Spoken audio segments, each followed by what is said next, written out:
hindi na alam ni Bongbong Marcos ang kanyang gagawin tungkol dito sa bugus mga ghost projects na flood control under sa kanyang administrasyon.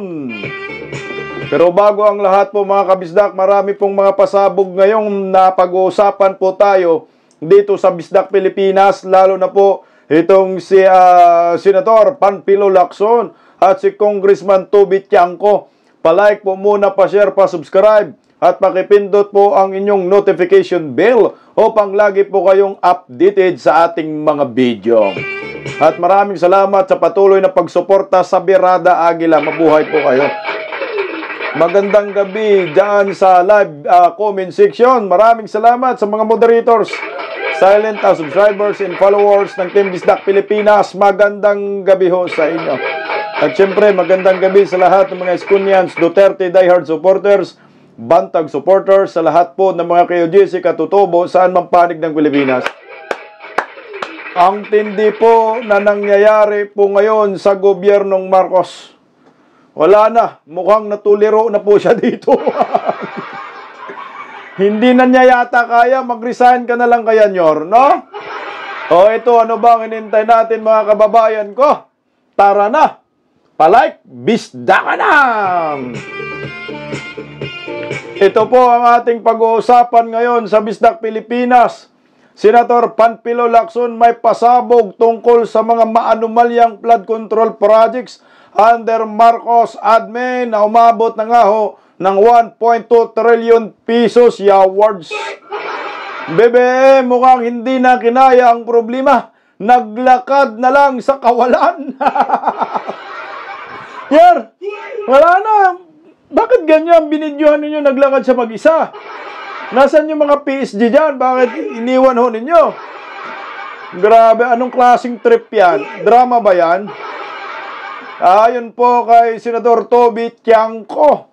Aba, dapat din umano ipatawag sa Senado itong si Saldico. At pinangalanan po niya dito ang mga miyembro ng small committee na ayon sa kanya na kay Saldico umano ang bulag. At Mayor Inday Sara, Vice President Inday Sara Duterte, natawa na lamang sa mga katanungang hair follicle drug test. Ito, Auntie Claire, nako, galit na galit, gustong manakit kay Inday Sara. Wala na silang magawa, takot magpa-hair follicle drug test. Unahin po muna natin si Auntie Claire, dugtong natin itong si The Junior, no? Oh, ito. Ay, sige, ano na lang, si Toby Tiangco. Para maganda naman agad yung intro natin, oh. Toby Tiangco. Kanina po, nagkaroon po ng press con si Toby Tiangco. Marami pa rin po siyang siniwalat. Tungkol pa rin po sa pondo ng bayan. At ikinanta niya po dito ang mga miyembro ng small committee. Nanguhula po tayo kung sino-sino yung miyembro ng small committee. O hito na po, pinangalanan na po ni Toby Tiangco ang mga miyembro dito. Kaya narito po mga kabisdak, pakinggan natin palike ko nga. Yeah nga. Now, we take off from Nabotas to the entire Philippines. That you have already, kahapon naman ang Senate Blue Ribbon Committee, your former Congressman Marcoleta, now the chairman, senator of Blue Ribbon, started with a probe on the flood control projects. Ano kaya, can you ask former Congressman, now Senator Marcoleta, that you be invited to shed light on this flood control project? So I cannot tell them to do anything, di ba? If they invite me, I will go. Okay. Pero hindi naman ako pwede magsabi sa kanila. I mean, parliamentary courtesy naman to the Senate, di ba? Yeah. Mahirap naman na sabihan ko sila, di ba? Yeah. So, basta pag inimbita ako nila, pupunta naman ako. Oo. Okay, right now, you have your... Okay, malinaw ha. Kung imbitahan po siya ni Senador Marcolita sa Blue Ribbon Committee, pupunta siya. Mas maganda pupunta ka, kung Toby Tiangco. Para doon mo durugin si Martin Romualdez at si Saldico, yung mga miyembro ng committee. Mas maganda siguro yan. Dalayo. You started with the 2026 GAA, which you, it was really an intense opening with your grilling of the present chairman of. At the last time that I saw in the SOCMED, you ask for the small committee transcript Mhm. Hindi, ganito. ng minutes of the meeting. No record. Records. It's okay. Alam mo naman, tagal mo nag-cover. Lahat ng committee may committee report. Yes. Mhm. Okay. So, dalawang pagkakataon, di ba kasi lahat nakatingin doon sa BICAM. Yeah. Mhm. Ang sinasabi yung BICAM is not transparent. Mm. But Correct. ang nakakalimutan, the small committee At the is House. not transparent Oo, also. at the house yan, ha? Oo. At Ayan na, may small committee pa talaga, ha? Ito yung medyo nagugulat tayo dito kasi sabi natin, meron palang ganun, no? Kasi ang alam natin, BICAM lang naman, BICAM report, ganyan eh. Meron palang small committee. Talagang pala desisyon itong mga buhaya sa Kongreso, Yaward. Tapos, nag-ano tayo ba? Nag-iisip, sino ba yung mga miyembro ng small committee? Kasi sila rin po yung, ayon sa kanya, nagko-control dyan sa portal na parang talagang pork barrel pa nga yung sinabi ni Toby Chanco that time. Pork barrel po ito ng mga kongresista. Sino ang mga miyembro? O pakinggan po natin. yung BICAM, at least, may pinipirmahan yung BICAM Yeah. conferees na BICAM report. Yes. O puro blanco. Binibigyan kami ng BICAM report. Yes. Aha. Yung small committee, wala pa akong nakitang report. Report. Mhm. And here comes bagong generasyon representative. I saw in the software, she was quoted saying, Membro sa- "Meron kaming minutes of the meeting yan." I don't, si BH, I'm not just sure if she was referring to the 2025, Mhm. I don't think she was just referring to the 2025 small committee. Kasi dati, hindi naman, ngayon, noong 2025, yung small Okay, linawin natin kasi nag-post doon si Bernadette Herrera na di umano parang miyembro daw siya ng small committee o baka blackmail ho lang yun. Para sabihin na meron talagang small committee. May mga report daw. Tuloy oh. small committee kasi 4 na tao lang eh. Sino yan? Saldico, Chairman of the Okay. Committee on Appropriation. Okay. Ito na yung mga miyembro ng small committee. 4 lang daw katao. Number 1, Saldico. Itali nyo na yan. Sunod. Vice Chairman of the Committee on Appropriation. Senior Vice Chairman pala. Senior Aha. Vice Chairman of the Committee on Appropriation. Sino? At the time, it was Stella Kimbo. Okay. Kimbo. So tumatama tayo, no? Nung nangulat tayo una, Saldico, Kimbo. O, hindi po natin yan na, hindi tayo na mali doon. Tumama tayo. Kimbo. Sunod. And then, Majority Leader at the time was Manix Dalipe. Manix Dalipi, taga Zamboanga, yung tulay na bumagsak, no? London Bridge is falling down. Ito po ha, Manix Dalipi, Kimbo, nako, nasa na si Kimirot? Magbayad ka sa taong bayan. Saldico, 3 kasi 4 man daw. So ito yung pang-4. And Minority Leader at the time, and still is the Minority Leader, Nonoy Libanan. Okay.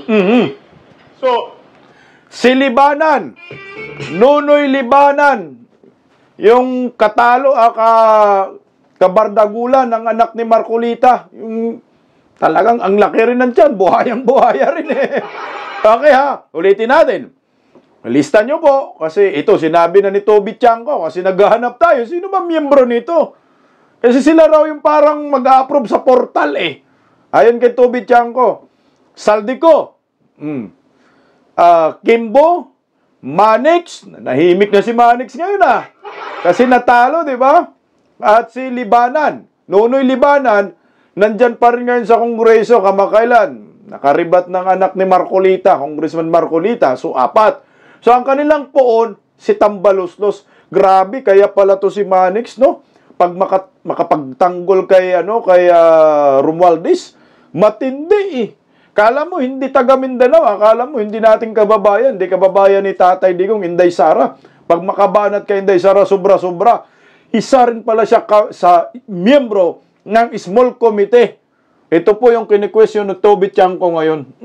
I don't think Kong BH was referring to this kasi hindi na siya kasama dyan, di ba? 4 na lang. Okay. So, ang tagal ko nang hinihingi, walang small committee report. Yung, ano na yan, di ba, pag Dapat refinements na lang, di ba, refinements? Hindi, kasi kaya naman ako napunta doon sa small committee report. Oo. Because all bills that we pass, Oh. bago mo aprobahan ng second reading, kailangan may period of debate, di ba? Yeah. Okay. Pagkatapos una sponsorship speech. Yeah. Okay. Tapos committee report. Amendment. A period of committee amendments. Oh. Period of debate muna. Oh. Okay. Pag na-close yung period of debate, period of committee amendments. Period of individual amendments. Oh. Pagkatapos ng second reading. Pag nasa second reading, wala ka nang babaguhin. Okay. Dapat wala na. Lahat ng bills. Oh, kasi plenary na yung susunod. Oo. Hindi, sa plenary yung second reading. Oo. Pero dito, sa Budget. Period of House- amendments. Sa HGAB, aprubahan namin yung second reading, pero bibigyan namin ng authority, yung small committee, Yun lang. to accept the individual amendments at baguhin. Yun lang. Blanco check yung binigay mo doon. carte kaya blanche sila. Oo, Oo. kaya hinihingi ko yung 2025 small committee. Ba't pinayagan nyo yan? Amendment sa individual and Hindi, because ang small committee, Kasalanan din ng mga kongresista. Bakit kayo pumayag dyan sa small committee na yan? Inaprobahan ninyo. Ngayon, nagkadelit-silitsi tuloy ang bayan, pundo, nag-aagawan yung mga buhaya ngayon. Kasalanan din nila eh. Tuloy oh. accepts the individual amendments, Oh. and they will decide which one they will accept, Oo. which one they will not accept, where they will get the funds. Nung nawala ng report. Now I can say, na wala talagang report. So, walang- up to walang today, record. Wala pa silang nabibigay. Ah. So, ang bola ngayon, wala na dito sa 2026 Committee on Appropriations, kung hindi, Nasa kay doon na Saldico. kay Saldico ang bola ngayon. Mhm. Kasi siya na lang makakasagot niyan. Kasi sila yung na-re-elect. Di siya ang Hindi yan chairman. eh, kasi siya yung head niyan eh. Yes. Mhm. Pero nabalik pa yung tatlo. Hindi. Siya yung chairman. Is there. Oh.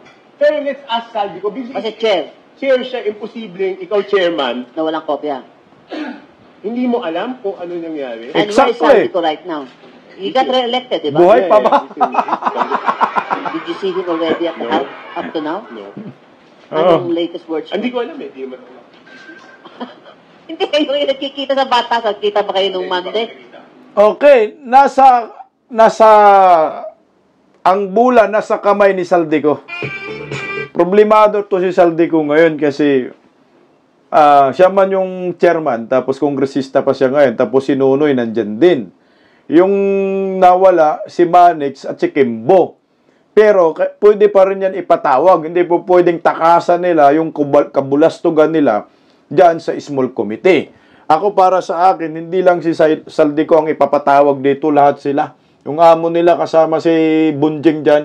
Oh, ito, pakinggan natin. Oh. Last Monday, you ended up with nothing. And up to now, wala pa yung hinihingi mo. It's not naman I ended up with nothing. I did not get the report, but I ended up with something. Mhm. Kasi may pasabog siya eh. Only Saldico now has to be the one to explain. Correct. Diba? Mhm. Nasaan yung report? Kasi, bakit ko ba hinihingi yung report na yun? Patay ka, Saldico, baon ka dito. Tatanungin namin yung ahensya, paano mo ginastos yung pondo mo last year? Di ba? Yes. Di ba dapat muna natin malaman kung paano siya nadagdagan o paano siya nabawasan ng pondo? Correct. Ang makakasagot lang nun, Yung Saldico. aside from the BICAM, is the small committee. Kasi Yes. yung BICAM nga may report eh. Yes. Alam namin kung ano yung pinagkaiba ng HGAB doon sa Yeah. BICAM. Patay kayo diha. Patay ang taga-Sambuanga nito.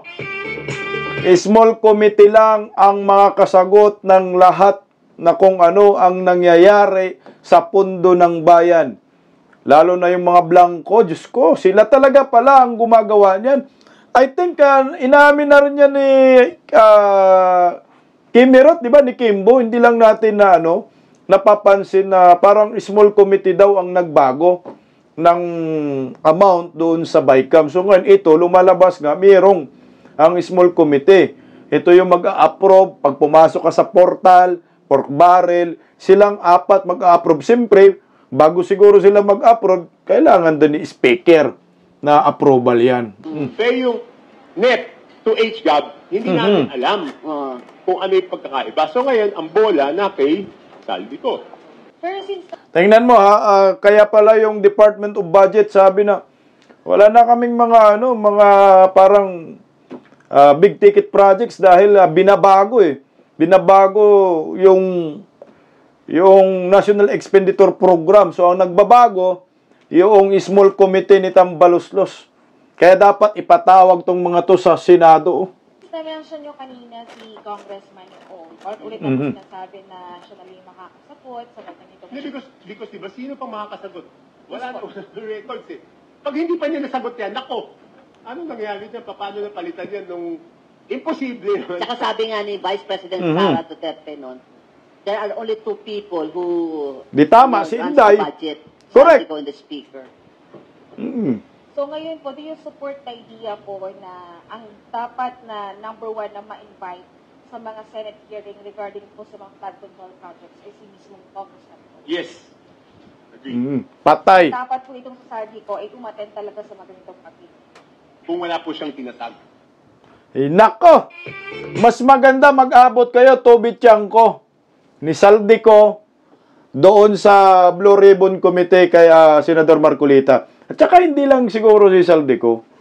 Itong mga 5 taong nasa harapan ninyo, itong tropa ni Tambaloslos, small committee members, humarap dapat sila sa Senado. Doon sila magpaliwanag kasi sila may kinalaman sa flood control projects, mga budget. Nasa kanila eh. Sila yung naglalaro eh, pinaglaruan tayo. Na tumama nga si Vice President Inday Sara dito. Na itong si Ko at si Romualdez, ang may control ng budget. Yan si Manex, sunod-sunuran lang naman kay Romualdez. Lalo na yan si Stella Kimbo, sunod-sunuran lang din kay Romualdez. Lalo na yan si, yung isa, yung malusog. Talagang baboy na baboy ng dating, di ba? Sunod-sunuran lang din po kay Romualdez yan. Lalo na si Saldico, ito talaga yung sanggang dikit talaga sila. Ni Romualdez at ni Ko. Kaya kailangan, sana ipatawag to ni Senador Marcolita, tapos ipatawag din si Toby Tiangco, rambol sila doon, no? Para magkaalaman. Pero si Saldico, ang pinatawag yan, baka sasabihin may parliamentary, parang ganun. Hindi siya pupunta doon. Kasi pipigilan niya ni, yung parliamentary courtesy, pipigilan ni Tambaloslos. Sasabihin, huwag kang pumunta, insulto yun. Parang ganun ang mangyayari. Pero walang takas itong si Manix at si Kimbo. Kasi hindi naman sila kongresista. Ordinaryo ng mga tao itong mga to. Ang pinatawag po ito, wala po kayong tanggi dyan. Pero dapat din si Saldico talaga humarap. Katama yung sinasabi ni Toby Tiangco. Kung wala kang tinatago, dapat humarap ka sa Senado. Ewan ko kung nasa Pilipinas pa ba yan. Baka nga, hindi natin alam, lumipad na ito, di ba? Kahit nga si Kimbo at saka si Manix. Hindi natin alam yung tatlo, pero to yung isang, oink-oink. Nakikita pa natin yan, nakipagtalo dyan sa Kongreso. Pero itong si Manix, Kimbo, at si Ko, mukhang hindi na nagparamdam. Kaya tama yung sinasabi ni Vice President Inday Sara, ang may control ng budget itong tropang ito. Tandaan po ninyo yung mga mukha nila. At ito mga kababayan ko, pag-usapan muna natin itong si Auntie Kririring. Natakot magpa-hair follicle drug test. Kasi nagpasa nga kasi nag-file ng panukala itong si Senator Idol Robin Padilla diyan sa Senado na lahat ng government officials, elected man or appointed ka, dapat magpa-drug test ka. Aba, kinontra ni Kririring, natakot. Ito. Pakinggan po natin si Kririring. Senator Robin Padilla ay lahat ng Lahat. public at public officers. Kasama ka, ma'am. Sana po ay nabasa niya na po ang desisyon ng korte patungkol po dito. Uy! Social Justice Society versus Dangerous Drugs Board 2008, kung saan hindi po hinahayaan at ito ay labag sa konstitusyon at sa privacy kung lahat po, pag sinabi po natin lahat, universal testing, mandatory universal or universal testing. Ang allowed lamang po ay ang random drug testing. So baka magsayang lang po ng oras at pera, pondo, si Senator Robin Padilla. Aramin po muna niya po ang nais niyang gawing batas. Ulol! Utsa takot sa mandatory drug test? Lahat? Anong magsayang ng pira? Alam mo, Krirereng, iwan ko lang kung suminghot din to, ba't ka natatakot? Dapat ka kayo dyan sa palasyo, sumuporta kayo sa panawagan ni Idol Robin Padilla. Mandatory. Walang takas. Walang excuse. Pambarangay tanod hanggang presidente. Lahat kayo mandatory drug testing. Bakit takot ba kayo, no? Alam mo, ako sa akin lang, mga kabisdak, no? Wala pong problema dyan, eh. Gagastos tayo, oo, walang problema. Basta makasigurado lang po tayo na sa katinuan, na nasa tamang pag-iisip, ang mga leader na namamahala sa atin, tandaan nyo, 120 million tayo. Tapos, mag-elect tayo ng mga opisyal ng gobyerno. Nakangiwi pala. Oh, nakalakam pa nga. Hindi natutulog. Bubudlat na. Dahil sa kakapulbos, pulboron. Yan yung nakakalungkot dahil kayo dyan, sa Malacanang, takot na takot kayo. Hair follicle drug test nga ho, mga kabisdak, ang gusto ko dito sa lahat. Gagastos man tayo, oo, gagastos tayo. Samantala kayo, gumagastos kayo sa flood control projects na billion-billion. Tingnan mo, ghost projects. Ako sang-ayon ako dito sa mandatory drug test, mga kabisdak. Walang no excuse, presidente ka man or vice-presidente. Para yung mga adik, mga sindikato, hindi na po tatakbo sa kahit anumang posisyon sa gobyerno. Isa lang ang ibig sabihin natin yan. Malinis ang lahat ng mga nakaupo sa gobyerno, elected ka man or appointed ka man. Dahil pumasa ka dito sa hair follicle drug test. Hair follicle na lang, oh. Kasi yan naman talaga ang tama. Lalo na ho kayo ngayon sa Malacanang, na questionable yung nakaupong presidente dyan. Nananawagan pa rin kami hanggang ngayon ng hair follicle drug test. Mantakin mo, dinadaya mo yung taong bayan ngayon. Anti-Krirereng. Ganito yung mukha ng gobyernong Marcos. May tinatago kayo. Kasi kung wala kayong tinatago, sasabihin mo, oh, okay yan po. Walang problema, mga malinis naman tayo eh. Sige, gumastos tayo ng maraming pira. Kasi yan naman talaga ang kailangan na makasigurado ho tayo yung mga nakaupo sa gobyerno ay tama yung pag-iisip. Lalo na yung spokesperson. Siguraduhin natin, nasa maayos ang kalagayan ng pag-iisip ng mga spokesperson.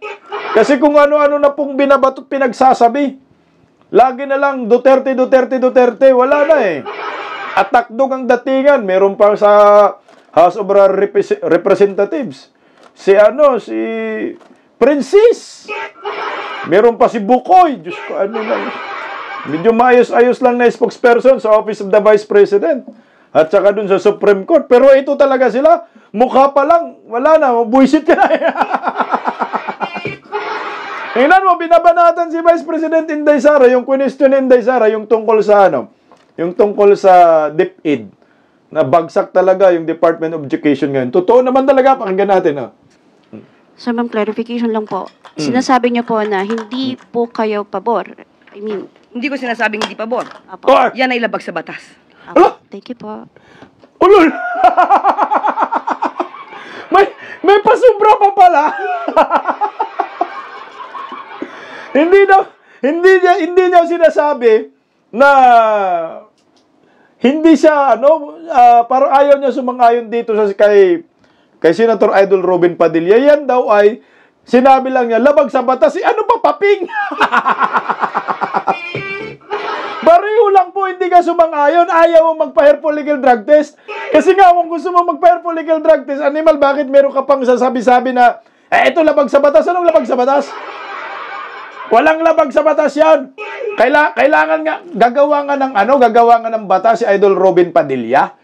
O, para hindi magiging labag sa batas. Maggawa ng batas, panukala, permahan ni Da Junior na mandatory drug testing, labag-labag ka sa batas dyan. Sabihin mo na, labag sa panga ng amo mo. Baka magpositibo, awards. Wala na sa katinuan tong mga to. Here are still stuck in paper and pencils. But since she herself once served as education secretary, does Malacanang consider this a fair assessment? And what is the palace response to her Ito na, remarks? Inday Sara. Binigyan po siya ng pagkakataon, pinagtiwalaan siya ng Pangulo Oy! since 2022 hanggang 2024 para maging DepEd Secretary. 2 taon halos na siya ay dapat nagtrabaho. Kung ano man ang kanyang nireklamo, dapat matupad na po sana niya ito sa kanyang panahon. Oh, lol! Si Vice President Inday Sara, pagiging DepEd Secretary niya, hindi mo maki-question. Na kahit hindi siya teacher, ginampanan niya ng maayos yung pagka-DepEd Secretary niya kahit hindi siya professor. Siya lang ang kauna-unahang DepEd Secretary na nagtaas ng moral ng mga teacher. Siya lang ang kauna-unahang DepEd Secretary na lumalaban sa mga recruiter, sa mga kabataan, diyan. Mga komunistang recruiter, lumalaban si Vice President Inday Sara. At si Inday Sara lang ang umaakyat sa mga bundok kung saan mayroong eskwelahan. Inday Sara lang yan. Magtanong ka sa mga teacher, anti-krerering. Mahal na mahal nila si Vice President Inday Sara. Kahit hindi education yung kanyang profesyon, pero ginampanan niya ang pagiging DepEd Secretary. At siya ang pinakamataas na rating, trust and approval rating sa lahat ng mga sekretary ni Bongbong. Nakalimutan mo. Kung hindi niya ginampanan ang pagiging DepEd Secretary niya, hindi ho sana walang tiwala ang taong bayan sa kanya hanggang ngayon. Kasi palpak siya sa pagiging DepEd Secretary. Ang tunay nga, gusto siya ng mga teacher. Gaya ako, no? Nasa public school naman yung anak ko. Alam niyo po, si Vice President Inday Sara, mahal na mahal yan ang mga teacher ng anak ko. Bakit? May pundo sila diyan sa Department of Education na nagagamit. Kahit ginigipit ni Romualdez. Isipin niyo yung mga palaro, nandun si Inday Sara sumusuporta sa sports. Lahat. At pinapakita ni Inday na kahit hindi ako, yung profession ko ay hindi education. Kahit abogada ako, pero nandito ho ako. Magtuturo ako sa inyo bilang isang DepEd Secretary. Sa totoo lang, hindi naman talaga gusto ni Inday Sara yung DepEd Secretary. Ang pinag-uusapan, siya yung Department of National Defense Secretary. Yun yung gusto ni Inday Sara, pero hindi binigay. Anong binigay? Department of Education. Pinagkakatiwalaan, dapat lang pagkakatiwalaan. Dahil si Inday Sara ang nagpanalo kay Bongbong. Kung walang yung Duterte, walang Bongbong sa Malacanang. At si Inday Sara ay nag-resign. Hindi po yan tinanggal. Iba po yung nag-resign at tinanggal. Kung tinanggal si Inday Sara, pwede mong sasabihin, pinagkakatiwalaan ka ng Pangulo, hindi mo ginagawa yung trabaho mo eh. Nag-resign si Inday, hindi na hinintay ni Inday, natanggalin siya. Dahil nga, pinipersonal na si Inday Sara, ng amo mong nakangiwi ang panga. Tuloy nga natin,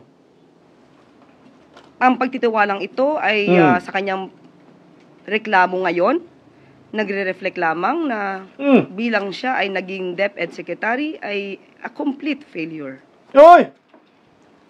At huwag pong mag-alala mga mag-aaral at mga guro at mga teaching staff. Ang ating DepEd Secretary, Secretary Angara. Anong ginawa ni Angara? Nililinis naman kung ano man ang dumi na iwan ng Uy! nakaraan. Dumi talaga? At kumodernization lamang ang pinag-uusapan natin, yung 1,500,000 na mga gadgets, laptops, at ibang mga teaching materials ay ginawa naman na po ng paraan ni Secretary Angara na nakabinbin lamang noong pang 2020. Oy, na hindi kasalanan ni Inday yan? So 2024 lamang ito nasa sa ayos ni Secretary Angara. Sigurado ka ba na ayos ang Department of Education? Isa panahon ni Vice President Inday Sara, hindi naiulat na maraming illiterate na mga estudyante sa ating bansa. Pero pagpasok ni Angara, anong nangyayari? Mga illiterate daw. Oh, sino yung maayos na DepEd secretary? Tapos ngayon, kayo, hindi dapat kayo pumunta sa mga eskwelahan, kagaya sa iyo, anti-kreriring, mga kabataan. Bakit? Putya, ayaw mo magpa-hair follicle drug test. Galit ka sa mandatory drug test dahil labag daw sa batas. Kayo ba ay magandang halimbawa sa mga kabataan? Di pa ho, lagi nating sinasabi sa eskwelahan, yes to sports, no to drugs. Kung ayaw mo sa droga, magpa-drug test ka. Kasi nga, nakakatakot pag yung mga leader ng ating bansa ay tulero. Kagaya po itong si Bongbong. Pero si Auntie Kreriring, no? Galit na, no?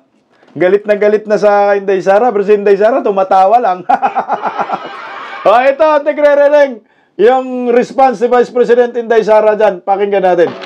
Recently sinabi ni Torre na pag-addict daw pangit. Mm-hmm. Naniniwala po ako dito kasi kayo po, ang ganda nyo po. So, ibig sabihin, hindi kayo pangit. Hindi po kayo addict. Okay. Pero sa Malacanang, maraming pangit.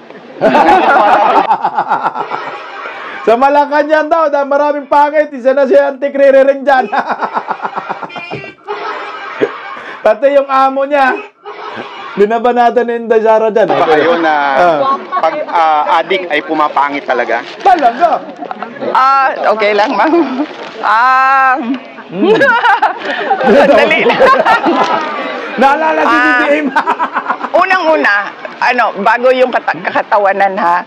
Unang-una, napakahalaga kasi ng drug test. Correct. Kasi tinatanong natin yung kapasidad ng ating mga leaders na mag-isip at magdesisyon. Kapag nagdodroga ka, altered yung state of mind mo eh. Correct. So paano natin napapanigurado na sakto yung mga desisyon or ikaw pa ba yung gumagawa ng mga desisyon? Eksakto. So napakahalaga talaga ng drug test. Kasi it goes into the competency of the person in office. Kung pangit, malamang pangit talaga yung mga drug addict, no? Kasi ano eh. Nalala si Pake. Buti lang, walang pangit dito ngayon. Ano ka? Wala. Kaya nga po ang pupogi ng mga pulis dito eh. Pero yung sa atin, no comment po. Yari ka banat ba ni Torre? Okay, tingnan nyo. Tingnan nyo sa Palacio de Polvoron, ang daming suwangit. Si Bake, Isus ko, Ginoo. Si Chares, Diyos ko. Hingiwiing. Auntie Kreriring, lapit na rin, kitang-kita. Hello tayo. Kasi saan ba ako? Malamang papangit ka talaga pag addict ka kasi, di ba yon, hindi ka kumakain ng maayos. Correct. Hindi ka natutulog ng maayos. Correct. At wala nang laman yung utak at tiyan mo niyan eh. Kasi di ba, na lang yan, para kang zombie, para kang tulala lagi pag nagdodroga ka. So, oo, kasi nangingiwi ka na, kasi nga... Nangingiwi ka na. Ano ang nagre-ring? Nangingiwi ka na, natutulala ka na. Mamaya may papakita kong tao, tulala na. At nakangiwi pa. Pilipinas ngayon, mataling haga talaga under Marcos admin, Wala nang vitamins and nutrients yung katawan mo. Kaya, totoo yan talaga. Papangit talaga yung mga addict, pangit talaga sila. Thank you, ma'am. Iwan ko si Torre. Baka kay Torre, inborn talaga yan.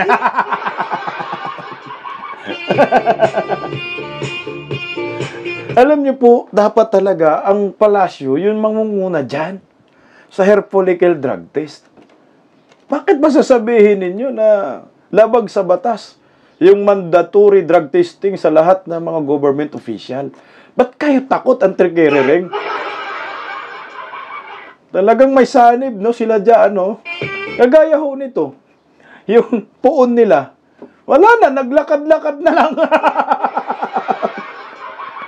Ang laki ng problema niya. Ina mo, ha? Bong, dapat mag-hair follicle drug test ka na, Bong. Ayan, no? Ba't siya naglakad na mag-isa dyan? Ang layo ng distansya ng PSG dyan. Sabi siguro ng PSG, yung nagkaganito na yung presidente namin, oh. Hindi na alam sarili niya. Ang laki ng problema niya ngayon, eh. Flood control projects, big ticket projects pala niyan. Ang resulta puro ampaw, puro ghost. Diyos ko. O ito, panoorin natin siya dito. Naku, samahan nyo ito, anti-krerering. Baka saan pupunta ito? Ating naman si Dayon niya raw. Mga kapuso, na pabuntong hininga na lang si Pangulong Bongbong Marcos dahil... Napabuntong hininga na lang daw. Ano yan? Huwag mong subukan yan, masisira buhay mo dyan. Ba't nagkaganyan siya? Parang nagtampo siya sa sarili niya dyan. Sabi siguro, yeah, works. Animal na korupsyon na ito. Ang pinsan kong buhaya kasi. Oh. Ngayon, grabe naman yung moment niya dyan, oh. Dahil daw sa galit, matapos niyang matuklasan. Wala akong pakialam sa balita. May pakialam ako dito sa pag-iisa niya. Lonely. Oh, Mr. Lonely. I have nobody.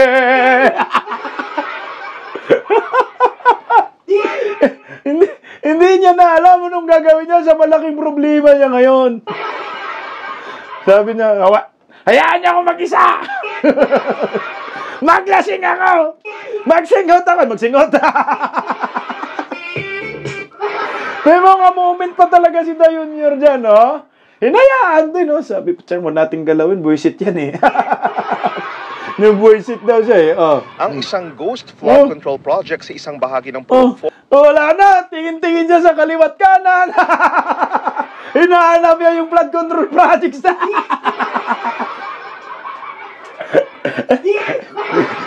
Parang Mr. Bean lang datingan. Ay, sabi ko nga, fire follicle drug test na eh.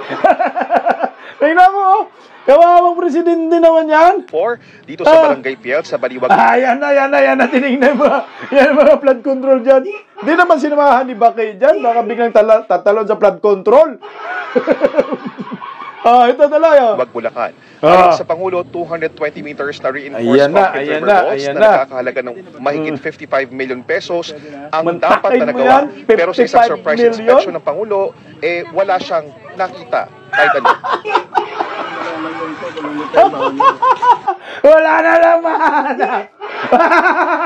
Kamon niya. Wala na tayong mahanap. Saan mo hanapin yan?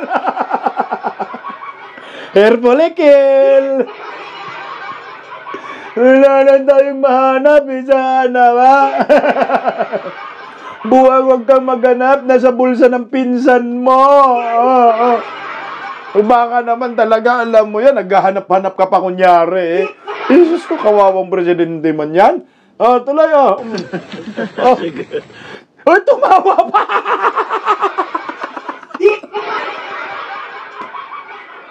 Butsa, hair follicle drug test kailangan natin. Hinahanap niya 55 million eh. Wala na siya mahanap, tawa-tawa talaga siya, oh. Wala, nakakatakot, wala na sa tinuan. Yan ang sinasabi ni Inday Sara. Alam nyo, pag yung mga nagdadodroga, no? Pag constant use, mga addict, ay wala na talaga sa tamang pag-iisip.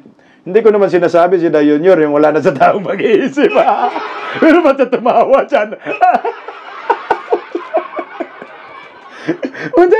Tatawa ka pa talaga dyan. Akala ko magalit ka. Sige nga, tuloy, oh. Ay, nako. Talaga naman. Thank you. Ay, nako daw, talaga naman. Kamot na lang yan. Kamot sa ulo. Kamot dito sa biwang. Ay, nako, talaga naman. Tawa ka pa niyan, Yor. Delikado, wag nyo kasi iwanan mag-isa yan. Yes, disappointed. Ito na. Extremely. Extremely disappointed. More than disappointed. I'm actually... Ayan na, ayan. Muntar. I'm getting very angry. It's what's happening. Stop natin dyan. Meron akong magandang i-play na video. Pareho lang naman. Wala na daw siya. I'm getting angry na daw siya. Angry bird. Alam mo, anti-clearing, kaya nga sabi ko sa inyo, pa-hair follicle drug test na lang. Oh. Kasi, wala, tingnan mo siya. Naglalakad mag-isa. Hopeless. No? Yan yung leader na weak. Hindi niya alam yung kanyang mga sinasabi. Nung una, meron akong ipi-play na video. Nung una, pinagtatanggol niya itong flood control projects. Sabi niya, anong walang flood control projects? Meron. Pero ngayon, siya na nakatuklas na budol-budol siya. Yung sarili niya, budol-budol. Sa English yan, scammer. Ito, nung una, anong sinasabi niya dyan? Pakinggan natin, Nasa na mga flood control? Nandyan ang mga flood control na overwhelm lang. Kasi nagalit siya dyan, di ba? Yung bagyong Karina ba yun? Kinabukasan, hinahanap natin nasan yung 5,500 flood control projects. Malaman-laman natin na sa 10,000 na pala. 1.2 trillion pesos. Nandyan lang, na-overwhelm lang. Talagang hair follicle drug test kailangan dito. Tingnan mo, ngayon. 9 months later. Wala kaming makita na kahit isang hollow block. Wala kaming makita. Na kahit isang hollow blocks. Sabi mo na overwhelmed. Tapos isang hollow blocks wala kang makita. Tawawa ka, Nyor. Kalayo. Isang na simento, walang equipment dito. Tumawa pa kahit isang simento daw, walang equipment dito. Yan, bayad na yan, ha? Tumawa ka pa dyan. Kalayo. Lahat itong project na ito. Project. Ayan. I'm getting very angry. It's what's happening here. Galit daw siya. Wala talaga. 220 meters, 55 billion. Completed ang record ng... Sabi mo, na-overwhelmed. Kahit walang ginawa, kahit wala talaga, kahit isang wala. araw, hindi nagtrabaho. Wala kayong makita. Puntahan ninyo, wala kayong makita kahit na ano. Yun yung mag-isa kanina naglalakad. Sabi mo mayroon na overwhelm yan. Tapos ngayon wala talaga. Wala. Kahit isang araw lang daw nagtatrabaho, wala. Naglalakad na siya. Wala talaga siya makita. Utsa, Tuloy-tuloy ang pagbaha. Doon sa kabila. Ano na? So, yes. Problemado na siya, Resign na lang. Ang simento, nipis-nipis. Simento, nipis-nipis. Kapag nakita ko yung papunta dito, asphalt overlay. Sira-sira. Patitignan. Natawa ka pa dyan, natawa ka pa. Sira-sira daw, papatingnan ko dito. Kaya mas maganda hair follicle drug test po. Mas matapos ng problema natin. Alam niyo, itong problema sa flood control, hindi ito nakakatawa. Natatawa lang tayo dahil sa kay Da Junior. Seryoso siya. Sabi siya, galit na galit pero natawa. Sus ko, hair follicle drug test ang kailangan sa totoo lang. Hindi na maayos ang pag-iisip ng Pangulo. Lalo siya dito mabuburyong. Lalo siya dito mamumroblema. Dahil marami na talagang lumalabas sa social media, mga revelasyon, na ghost projects ang mga flood control, kundi ghost project, substandards, pinunduhan ng bilyon-bilyon. Tingnan mo, ha? Kung ikaw Pangulo ng Pilipinas Alam mo na ganito ang nangyayari, makuha mo pa kayang tumawa dyan? O makuha mo pa kayang magbiro sa mga media? Hindi na. Magagalit ka. Talagang manggagalaiti ka sa galit, manginginig ka. Hanggat maaari, hindi ka marunong magmura. Kung hindi ka marunong magmura, pero presidente ka, mapamura ka dito. Dahil sa palpak na flood control projects na yan yata yung gusto mong ipagmalaki. Yun naman talaga. Kaso anong problema? Ginagago ka ng mga buhaya. Dapat kasuhan lahat. Huwag kang matakot. Nimal, kung takot ka, mag-resign ka. Kung hindi mo kayang magmura dito sa mga buhaya, mga kurakot, mag-resign ka, palitan natin ng Inday Sara Duterte nang hindi naman kawawa ang kaba ng bayan at pundo ng bayan. Kagaya po itong isiniwalat ni Senator Panfilo Lacson. Panuurin po natin sabay-sabay mga kabisdak. Medyo seryoso po itong korupsyon dito sa flood control. Sa Mindoro lang muna yung ipipli natin kasi mahaba yung mga pasabog ni Senator Ping Lacson. Na sana may managot ho dito dahil kawawa ang taong bayan. Katakot-takot na korupsyon ang nangyayari sa bansang ito under Marcos administration. Panoorin po natin ang bidyong ito, mga kabisdak. For its failures. Mr. President, I raise the question because of the evident congressional banners we observe alongside many projects in Nauhan and Baco, both in Oriental Mindoro. Bilang halimbawa, in Barangay Burbuli, Baco, Oriental Mindoro, one banner reads, Congressional Project, Construction of Flood Control Structure along Barangay Burbuli, Alag River, Baco, Oriental Mindoro, Aguila, Aksyon, Gobyerno at Inisyatibo sa Larangang Lehislatura. This project, awarded to Silver Wolves Construction Corporation again, is worth 95 million pesos. It is an ongoing project to be completed in December 2025. This project is so important that it can turn stones and get funding approval under the unprogrammed appropriations of the 2024 national budget. This prompts us to dig deeper into the web. And as they say, social media is a great resource of evidence, which lawyers fondly call testimony against self-interest. In one Facebook post, we discovered a congressional representative showcasing his midterm accomplishment report covering the period from June 30, 2022 to December 31, 2023. He openly lists projects, hold your breath, funded by his office.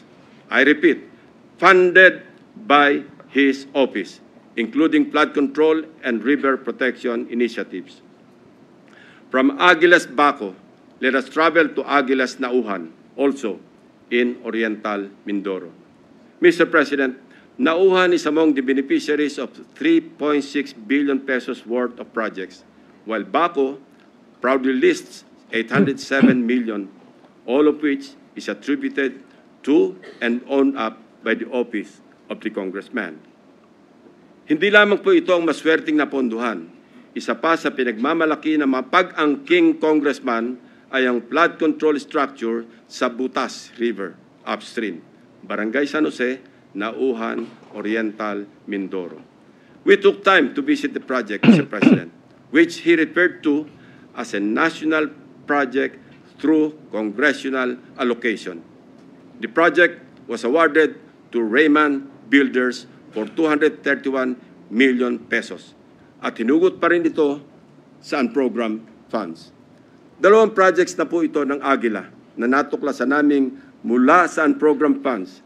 Isa sa Barangay Burbuli at isa sa Barangay San Jose. Sa tagal ko na rin pong nagbubusisi ng pambasang budget, ang pagkakaalam ko po, masalimuot ang proseso ng paggamit ng unprogrammed appropriations under the Special Purpose Fund para mag-augment sa ilang items under the regular budget. Hindi po madaling ma-access ito. Dapat A, may excess revenue collections, or B, new revenue collections, or C, those arising from new tax or non-tax sources, or D, approved loans para sa foreign assisted projects. Mahaba din ang requirements dito, Mr. President. So, ano kaya ang taglay na agimat ni Congressman? What gives, Mr. President? Kung saan may multimillion projects, dumadapo ang agila. Pero lubog pa rin sa baha ang nadadapuan ng agila. Isa lamang po ito sa napakaraming banners at social media posts ng congressional insertions ng mga politiko na naglipana sa iba't ibang bahagi ng bansa. Mr. President, ituloy na po natin ang diskusyon tungkol sa aming mga obserbasyon sa lalawigan ng Oriental Mindoro.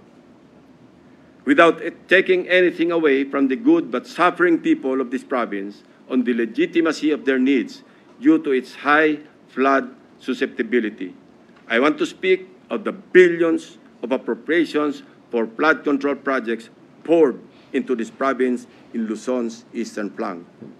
Mr. President, when someone gets the largest share of the pie, we naturally ask why, especially if such a price comes from the taxpayers' tab. In Oriental Mindoro, for example, we wonder why among its 14 municipalities, one town tops the bill. Sa pagsalo ng buhos ng pondo, nauna ang Nauhan. Nauhan, Oriental Mindoro received a sweeping 55% of the province's 2025 flood control budget. Katumbas ito ng 10 bilyong piso para sa flood control projects ng bayan ng Nauhan pa lamang. Fair enough, given the coastal topography and of the municipality, which includes its lowland plains and extensive river systems such as Mag-asawang Tubig, Nauhan, and its people badly need flood control interventions. However, the magnitude of its budget allocation in the last 3 years alone, amounting to approximately 19 billion pesos and nearly doubling each year, raises concerns regarding Nauhan's curious case. Even before the provincial governor of Oriental Mindoro blew the whistle, so to speak, on what he alleged as anomalous flood control projects, we had already dug deep in our study, literally sifting through years after years of appropriations for these projects. True to form and with due diligence, I immediately dispatched my staff to Oriental Mindoro to verify the data we gathered about Nauhan and to validate the governor's claims. Mindful of political bumps we may encounter, my directives are clear. We must see no political color and remain impartial in our findings. My staff traversed Oriental Mindoro across 10 barangays to randomly check flood control projects based on the list of awarded contracts from 2023 to 2025 that we obtained from the DPWH website. The field validation came in the aftermath of the widespread flooding in the province of Oriental Mindoro during the habagat. Una sa aming listahan ang Barangay Mulawin.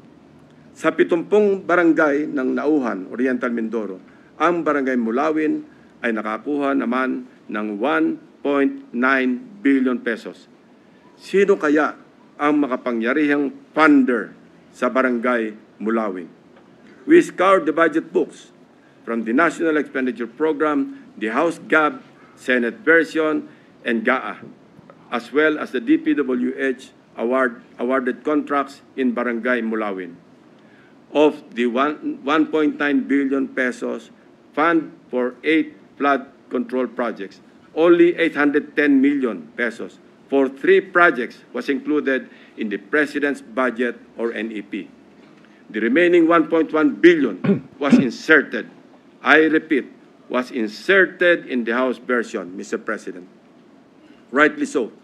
Most of these congressional insertions were tagged for issuance of SARO or withheld by Malacanang, save for the curious case of 2 projects worth about 300 million pesos already awarded and ongoing construction with target completion in December 2025. Mr. President, sa buhos ng budget sa barangay na ito, inaasahan natin na may proteksyon na ang mga residente ng Mulawin mula sa baha dulot ng bagyo. Sa kasamaang palad, habagat pa lang at hindi pa man naitalang bagyo ang tumama sa probinsya. Gumuhuna ang ilang parte ng mga diking pinaggastusan ng daang milyong piso. Inagos na rin ng tubig, baha, ang bilyong pisong danyos ng nasirang flood control.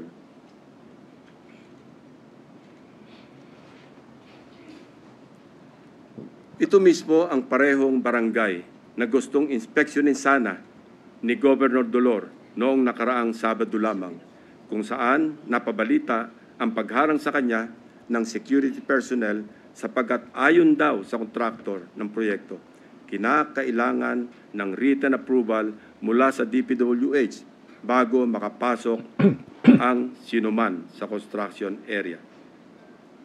Mabuti na lamang, napuntahan na rin po ng aking team ang di umano'y restricted area na ito noong unang linggo pa lamang ng Agosto.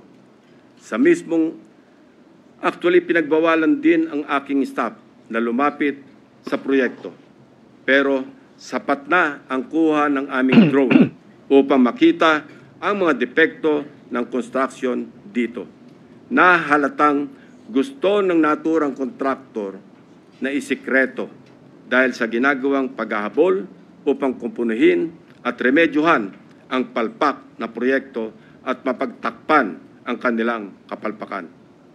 We are willing to submit our drone shots and other pieces of evidence to assist in the investigation and prosecution of those involved in these anomalous projects.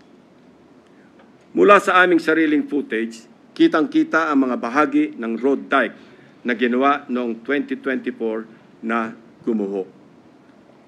Ang nakikita niyong flood control project ay nagkakahalaga ng 204.8 million pesos na base sa official record ng DPWH ay completed project na nito lamang Pebrero 2025. Halos 3 buwan pa lamang ang lumipas, Mr. President. Gayunpaman, kabago-bagong proyekto, gumuho na agad ang dike dahil sa nakaraang bagyong Krising, Dante at Emong. Kasama ang lagpas 200 milyong pondo na inalaan dito. Sa kahabaan pa rin ng Bukayaw River, natagpuan naman namin ang isa sa mga congressional insertion na nagkakahalaga ng 137 million at inaasahang matatapos ngayong Disyembre. Kasabay ng steel bars, tinipid, sinadyang minali at shortcut ang pagkagawa.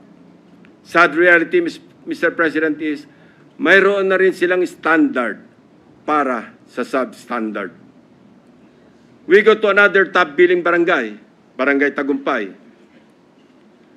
Barangay Tagumpay, still in Nauhan, is another case of flood control.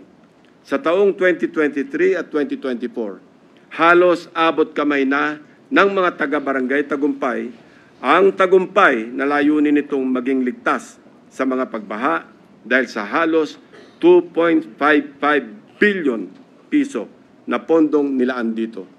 Binubuo ito ng 10 proyekto sa paggawa ng road dike sa mag-asawang Tubig at Bukayaw River. Sa ulat ng gobernador na bineripika ng aking mga staff, ang mga bahagi ng bilyones na proyektong ito, 2 beses na pong nasira ngayong taon. Ang pinakamalala nitong nakaraang bagyong Emong. Sa mga larawan o video nakuha ng aming team, kapansin-pansin nga naman na imbes na graba, buhangin at simento, buhangin ang laman ng structure na ito. Kaya naman, ayon din sa mga residente, sa sandaling magkabutas, mabilis na pumapasok ang tubig at kinakain ang ilalim. Sa aming pag-iimbestiga, Hindi rin daw di umano masusunod o nasusunod ang dapat na lalim ng pagbabaon ng mga sheet piles na magiging suporta ng buong road dike. Isa pa sa nakita namin, ang Barangay Inarawan na dumanas rin ng pagguho ng bahagi ng river dike. Sa aming pagsisiyasat, isa ang barangay na ito sa pinakamaraming buhos ng proyekto noong 2023 at 2024. Tumabo po ito ng 1.764 bilyong piso para sa construction ng road dike sa kahabaan ng mag-asawang tubig. Sa lahat ng proyektong nilaan sa Barangay Inarawan, tanging ang SunWest Incorporated ang nakakopo ng mga proyekto. Ito ang kontraktor na una na nating narinig sa ulat ng Pangulo bilang pangwalo sa mga kontratistang nakakuha ng pinakamarami at pinakamalaking kontrata sa flood control. Mr. President, sinuyod din namin ang ilang pang-barangay na binuhusan ng pondo, ngunit hindi pa rin nakaligtas sa daluyong ng pagbaha dahil sa karamihan ay substandard, umuho at hindi napanindigan ang pagiging flood control structure. Ilan sa mga ito ang mga sumusunod na ipapakita natin. Sa Barangay Pinagsabangan 2, higit 228 milyong piso ang pondong nilaan, pero ang reklamo ng mga residente, putol-putol ang paggagawa ng river control. Malaking bahagi rin ito ang gumuho ng nagdaang habagat. Sa Barangay Melgar, nirereklamo ng mga residente ang mababaw na pagkakabaon ng mga bakal sa ginagawang dike. Sa taong ito, 3 coastal road shore protection ang itinatayo na ang sumatotal ay papalo sa halos 693 milyong piso. Sa Barangay Arangin, mayroon ding ongoing projects na nagkakahalaga ng 109 million. Ngunit hindi pa man tapos, ay nasira na ulit dahil sa habagat.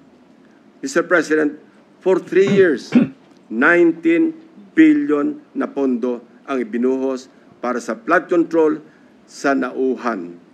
Umaapaw ang pondo pero lubog pa rin sa baha ang mga Nauhenyo. Ano nangyari, Mr. President? Kaninong mga bulsa inanod ang buwis ng taong bayan? Ayan na, yung mga pasabog ni Senator Panfilo Lacson. Iwan ko lang kaya, kung ayaw pa rin nating magreklamo dito sa mga buhayang ito nandyan sa Kongreso, under Marcos admin, sana may managot. At hindi lang ho siguro mga kongresista managot dito, kasama yung mga nasa Malacanang, mga kababayan ko. Good luck na lang po sa atin. Ganito po yung muka ng gobyerno ngayon under Marcos. Dapat siguro si BBM mag-resign na kung may awa pa siya sa maraming Pilipino. Bago po tayo magwakas mga kabisdak, maraming salamat sa mga nandyan sa comment section. Thank you so much po sa inyo. Mabuhay po kayo. Sa Team Repli, maraming salamat sa mga bagong pasok. Repli lang po tayo. Pakinggan po muna natin ang magandang awitin po ni Sir Hardy Caligtan para po sa atin dito sa Bisdak Pilipinas, isang igorot na OFW singer. Mabuhay po tayo mga Pilipino.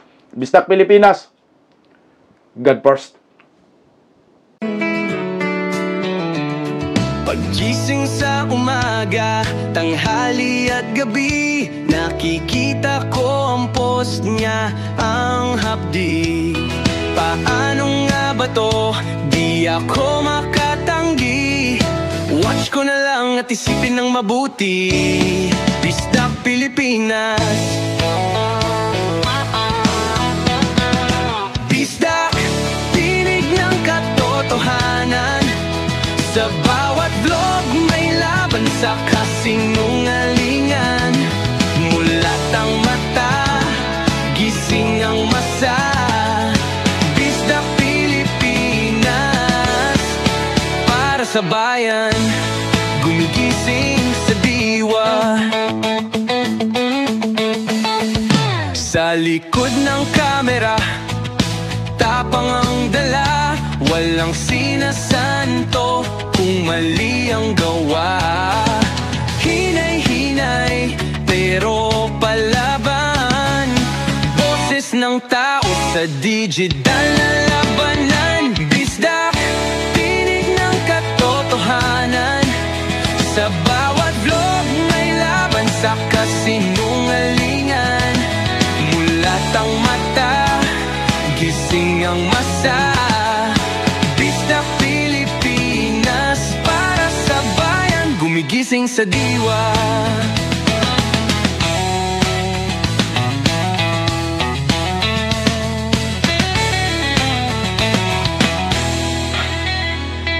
Hindi artista, hindi politiko, pero ang katotohanan, sigaw niya ay buo. Sa YouTube o Facebook man siya makita, may aral ka pa rin, may uwi sa bawat salita. Bisdak, gising sa katotohanan, di lang kwento, kundi panawagan.